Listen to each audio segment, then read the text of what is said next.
Headphone highlights. Hello, I'm Master Marslander, and this is the Meze Audio Liric 2. It is the successor of the original Liric, which I did hear for the first time many years ago on a trip to Seattle.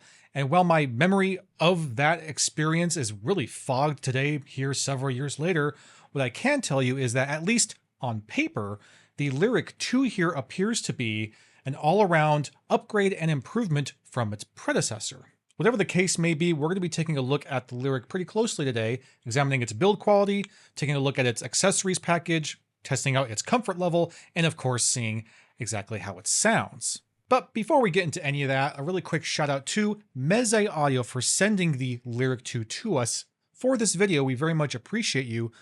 As always though, all thoughts and opinions about this headphone, the Meze Audio Liric 2, are going to be my own. The Meze Audio Liric. Man, what a pretty headphone. I mean, Meze always nails it with their build quality and their aesthetics. This is such a well-made headphone, and it is so flippin' beautiful.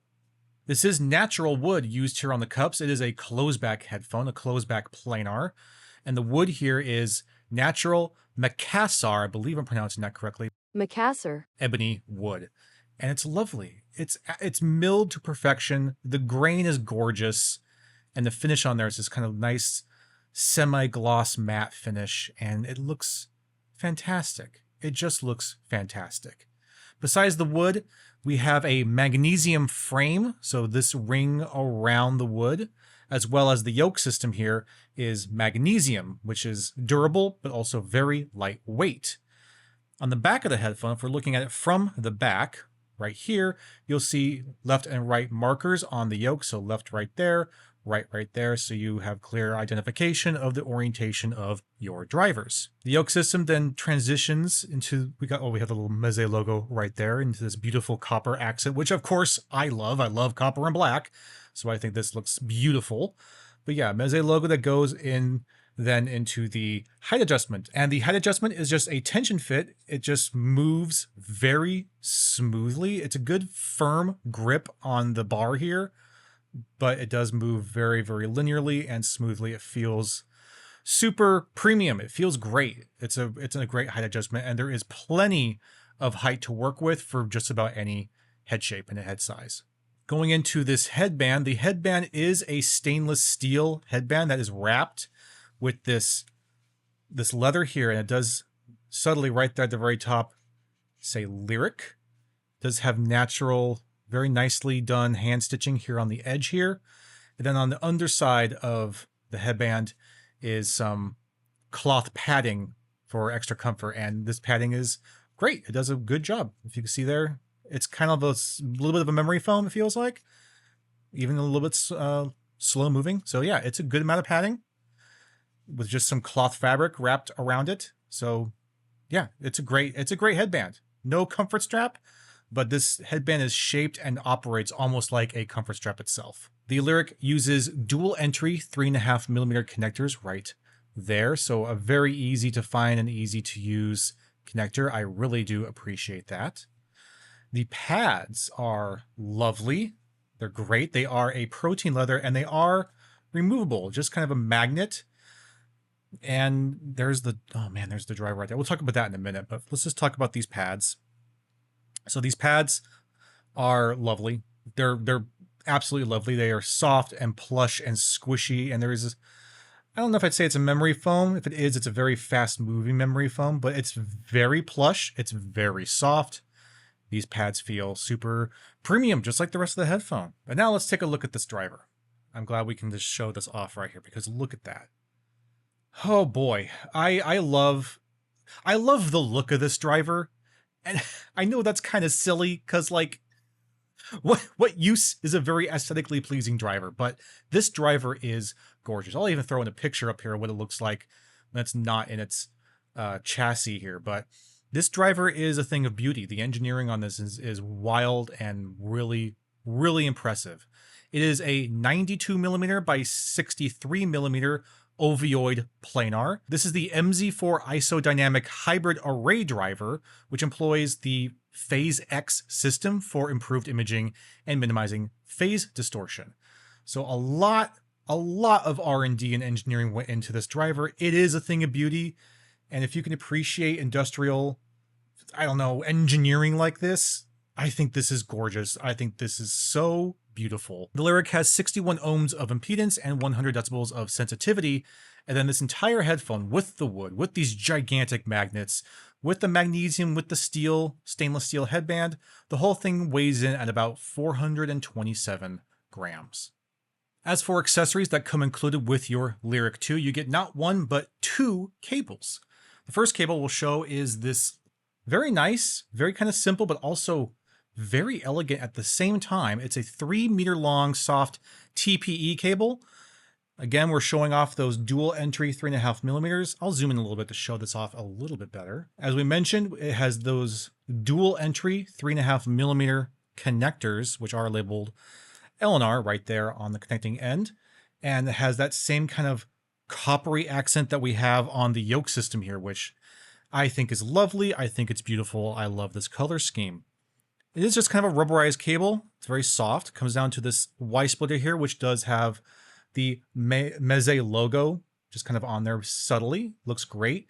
Then terminates to this thicker gauge, and then comes down to the end here with a simple 3.5 millimeter amplifier end that also says Meze Audio right there on the connector. And these are machined metal, and they are gorgeous. They're gorgeous. So this is the soft rubberized cable, but there is another one that it comes with.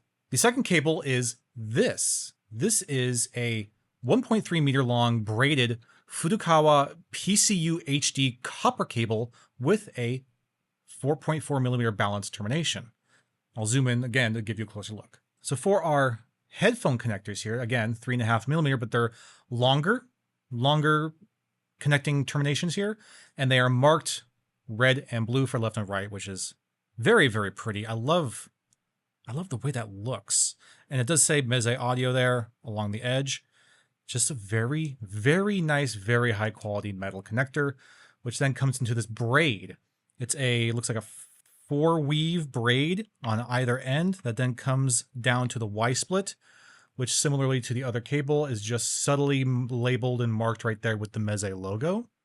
It's also machined metal and looks really nice. And then we come into the body of the cable, and this is such a beautiful braid. Oh my goodness, let me untangle this a little bit. This braid is lovely. It is lovely. And as you can see, as I'm manipulating it in my hands, it drapes magnificently well. It's such a well-made, well-braided cable. Look at this. Oh my goodness, it feels so good in the hand. It's so premium. It's a fantastic cable. And then we come to the amplifier end, which is, as mentioned, a 4.4 millimeter balance. And it has this chunky metal connector here, which is just brimming with quality. And right there, subtly, very, very small, it says Meze Audio. So yeah, this cable is gorgeous. Both of these cables, in fact, are very, very nice. Obviously, the braided cable is kind of in a league of its own. It is a beautiful, beautiful premium cable. No doubt about it. But even the stock, I mean, they're both stock. The headphone comes with both cables. But even the soft touch cable here is great. It is longer, a little too long for my needs in most use cases. I would usually prefer the shorter cable, but it is also still a very excellent cable. And the fact that you get to have both is actually a pretty strong value, I think. These are fantastic cables. To carry your wonderful cables around, you also get this PU leather cable pouch. It just says Meze right there on the front. It's pretty simple, and it's a nice little baggie, just a little drawstring bag. And yeah, you can use that to carry your cables as well as a couple other little accessories. We have, of course, as you might expect, a 1/4-inch adapter, but we also get an airplane adapter. So that's nice. Nice little airplane adapter and 1/4-inch to go along with your incredible cables. Cool stuff. But we're not done yet, of course. This is a very premium headphone, and it's from Meze, so it shouldn't come to anyone's real surprise here that it comes included with this very nice, very luxurious and lovely booklet. Just a promotional booklet that just shows promotional imagery of the headphone, but it's Man, it's so well made. It's so well printed from a guy that comes from a printing background. This is really high quality stuff. This is a great little book, something you could just throw on your coffee table or whatever. It's very similar to what they had in the 109 Pro, but maybe even a little bit nicer. Yeah, it's a great little booklet. And again, just something to, I don't know, brag about. It's very, very nice. But we're still not done, because you also get this extremely high quality clamshell hardshell case to carry your headphones in. It does have the Meze badge right there, very elegantly, very classy looking. And otherwise it's just kind of a matte black Batman-like aesthetic, and it looks great. It's, like I said, hard shell. It's, you know what, not the chonkiest of headphone cases, of headphone shell cases like this that I have seen. It's really not too bad. And then the inside of this thing, velvet, actual genuine velvet. Feels incredible, and it is molded perfectly for the headphone. And you have a little, I don't know, circle area right here to put your accessories. But yeah, this is a extremely high quality carrying case, and it is fabulous. It is lovely. It's a really nice package. It's super solid, super solid, and really reflects the premium nature of this headphone. But we are still not done, because it all comes in this fantastic box. I had to really kind of zoom out to get this even fit in screen. And yeah, you see my mic right there. I'm not going to move it. It's fine. This is a lovely, lovely box. It's just a box for your Meze Liric, but man, is it a killer box. This is kind of like a soft touch. It must be PU leather, like a protein leather top here. It feels lovely. And then this, oh man, it looks so nice. Show it from the side here, where it has this kind of textured, I don't know, it's very Japanesey. This is like very Japanese packaging. I don't know why, but it's fantastic. And we open this thing up to reveal just a really, really lovely premium opening and unboxing experience. This is the booklet again. This is where it sits in this box, and the headphone will sit in its clamshell case, just like so. But yeah, this is a fantastic box. So if you just want to display your very fancy Lyric 2 headphone somewhere in your very fancy Lyric 2 box and have this grand opening experience for people visiting, you can do that. You can do that with this box. And yeah, it's really freaking nice. It is really flipping nice. So in typical Meze Audio fashion, the build quality of this thing is absolutely fantastic. It's a beautiful headphone, but how does it fit on the head? Putting it on here, first and foremost, man, that's a really good seal. These have really excellent sound isolation, passive sound isolation. I know that with my glasses off, it is a better seal, but even with the glasses on, it feels pretty dang solid. I can't hear my floor fan anymore. I can't hear the hum of my PC. Everything is very, very muffled and isolated. My voice is also very muffled. I might even be shouting a little bit right now. I'm not really sure. But yeah, it's a substantial headphone, first of all. If you look at this thing, it's a pretty hefty looking headphone. It's really big on my head. But despite the size of it, and despite the, really sturdy, robust materials being used, and the weight of the headphone, which all things considered is really not too bad, it's kind of wild how it distributes this weight. The comfort strap is really doing a lot of work here. I don't feel any pressure on the top of my head whatsoever. The only kind of pressure point I really feel is the very bottom of the pad right here, which is resting just behind, not on, but just behind my jawline. So that might be a little bit of a fatiguing area for some folks, but for me, it's really not too bad. And I can adjust it a little bit if I adjust the tension on the height a little bit. It'll make it maybe a little bit, yeah, that's actually quite a bit, that's actually quite a bit better. So it's still there. The bottom of the pad here is still putting the most pressure. But when I say that, I don't want you to think there's a lot of clamp force here. There really, really isn't. The pads themselves are so soft and plush. They're doing a fantastic job of mitigating any kind of clamp pressure. And they're molding and forming to the shape of my head. It's such a really natural sort of way, which is really contributing, I think, a lot to this passive sound isolation. Yeah, they're just, man, the pads are really, really phenomenal. They're great. The cable here, I love this freaking cable. And I can tell you that I'm getting no microphonics, absolutely none. It is dead silent. So that is great. And because of the shape of the headphone, because it is this kind of oval ear-ish kind of shape, it actually offers some really good comfort for your ear volume in the pad. It's a pretty large pad. It's not particularly wide here in the center, and especially down here at the bottom, as you can see, it narrows down pretty significantly. But there's enough space in here, enough ear volume, as I like to call it, that I don't really feel like the pad is touching my ear all that much. If I put it back on again, yeah, my ear is just kind of floating around in there. The very back of my ear is just barely touching the back of the pad. And if I really wanted to, I can finagle the headphone around enough to make it like almost barely noticeable at all. It is, you know, it could be just a little bit more spacious in there for have to make my ear completely floating, but I have no complaints. It's actually a pretty dang comfortable headphone. And if I were to give it a score on our comfort cloud system, I'm going to give the Meze Audio Liric 2 an 8 clouds of comfort. Could be a little bit better, but it's actually quite good. I'm pretty impressed, actually, with the substantial size and build and weight of the headphone.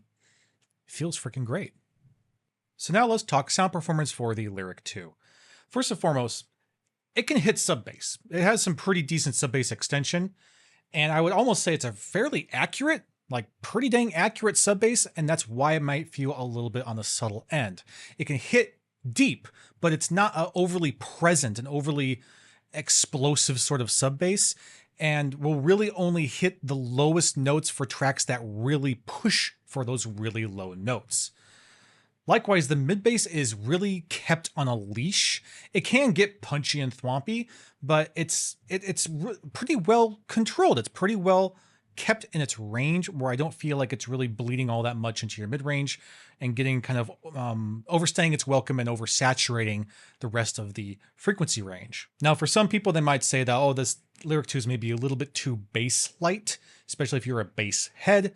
And I can understand that, but I would say it's more accurate to say that it's just a very accurate kind of bass reproduction.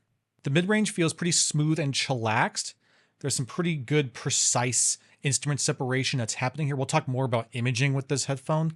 Put a little star on that. It feels a little recessed, like it's a little pushed back, but it doesn't really feel all that muddied or congested. It actually feels like it's presented fairly well, if not maybe just a little bit pushed to the side of things. Vocals are nice overall and offer a pretty natural presentation, but I will say that I feel like the vocals are missing just a little bit of full bodiness to them, a little bit more oomph.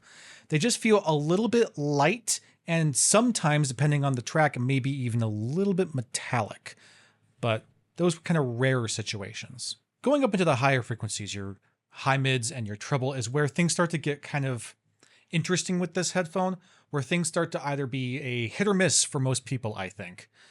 I think that the high mids are really responsive. The planar drivers in this thing are really reactive, and it can really kind of have a lot of snap and slam to it in those higher frequencies. But sometimes on like certain types of voices can get maybe a little bit too shrill, a little bit too shouty. And the treble range is where this is most evident. The way that this handles treble is interesting. It is a really rock hard, solid kind of treble range. It's not brittle. It's not like a glass-like sort of treble. It's rough. It is sharp. It's like stalagmites and stalactites coming at you from both ends. This means that it's, again, really responsive, really snappy, really has a lot of kick to it. But sometimes it can also be a little much. Sometimes it could be a little too close to sibilance, if not maybe sometimes even being a little bit sibilant. But that's only for the really, really top end frequencies. If you don't hear those frequencies anyway, for maybe you got a little bit of hearing damage, maybe you don't have most youthful ears, it might not bother you at all. But there is a bit of sharpness up there, a little bit of hotness at the top end that I can see being maybe a little bit fatiguing for some people. For me, at least for the majority of the kind of music that I listen to, it doesn't really happen all that often for me. So I'm able to enjoy that without having any problem with those really, really peaky highs. but again, your mileage may vary. For example, Honey Dust by Of the Trees has these kind of crinkles and crackles that happen throughout the track. And with these headphones, they really bite at you. These crackles really just snap and bite you. They really latch on. And that can be either a very satisfying sensation or potentially a very fatiguing sensation, depending on your hearing preference. In terms of soundstage, for a closeback, it's pretty decent. It's kind of a middle of the road sort of soundstage. It's not very narrow, but it's also not particularly wide sounding. It's kind of, if this was your middle range soundstage, and kick it in just a little bit more, and it's a bit more focused, a bit more intimate, but you still have enough sense of air and space that you do have this kind of immersive feel to it. Imaging is where the Lyric 2 really shines. This is like where it's special at. And I think what I remember most from the Lyric 1, but man, it is wickedly precise in its positioning, and it is delightfully, clearly separated with your instrument separation. Everything is so well identified and separated and given its own slot and space to really drive itself. It kind of gives you this sense of extra sort of nuance and detail because of how precise everything feels and the sheer spread of it, how wide everything is. I'm not talking soundstage, I'm talking just how well separated everything is from left to right, up and down, behind you, in front of you, behind you, whatever. Everything is extremely layered, has great depth to it. It's really excellent imaging. Going into dynamics, this is kind of a U-shaped sort of sound. So it's not the most contrast, it's not the most impactful dynamic sort of response, but there's enough there to, I would think, keep you engaged, especially with the way that it handles the higher end, it handles the treble range. Lots of kick and slam in there, if not potentially a little bit too fatiguing for some people. I never at any point felt like I was bored listening to this headphone. The Meze Audio Liric 2 here is a beautiful headphone. It is remarkably well made, as is typical of Meze. It's also pretty freaking comfortable for its general size and weight. It delivers a balanced sound mostly overall, with a little extra emphasis at either end, but I do still think that the treble range is where you're going to have kind of the most hit or miss experience with this headphone. But again, if you can't even hear those upper shrilly frequencies, then you might not even notice it, and it might be a total non-issue for you. So taking all this into consideration, does the Meze Audio Liric 2 belong on the headphone wall? The Lyric 2 here might have some quirks, some characteristics that can maybe be a hard sell for some people, but it is overall a pretty great headphone. But it does have one major obstacle when it comes to potentially being on the headphone wall, and that would be the DCA E3.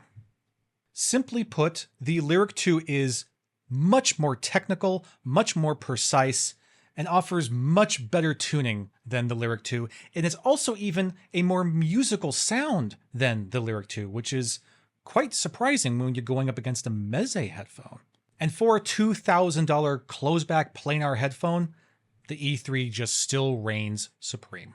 So thank you again to Meze Audio for sending us the Lyric 2 for this video, and really extra thanks for their great patience. I've had this thing for a while now, like for way too long, so I'm very grateful for their generous patience with me to get this video out. So thank you all very much for that. And thank you very much for watching. I hope that you enjoyed this, and I will see you again soon.